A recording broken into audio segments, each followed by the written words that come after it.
সুপ্রিয় শিক্ষার্থী বন্ধুরা, দীপশিখা একাডেমিতে আপনাদের সবাই। আমরা এখন একটি ভাগ করার নিয়ম দেখব। 5 দিয়ে আমরা 761কে ভাগ করব।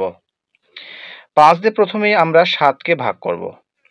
5 দিয়ে 7কে ভাগ করতে একবার যাই, 5 একে 5। 7 থেকে 5 গেলে 2 থাকে। এবার ভাজ্য থেকে আমরা পরপর একটা একটা করে সংখ্যা নামাবো। ভাগের নিয়ম হচ্ছে ভাজ্য থেকে একটা একটা করে সংখ্যা নামাতে হবে। 6 নামালে এখন হয় 26।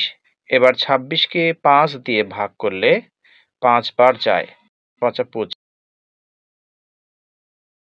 করলে থাকে 1। এবার ভাজ্য থেকে আরও একটি সংখ্যা নামাবো,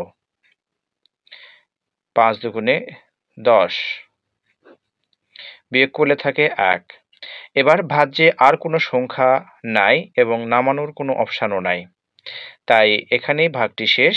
ভাগফল 152 এবং ভাগশেষ 1।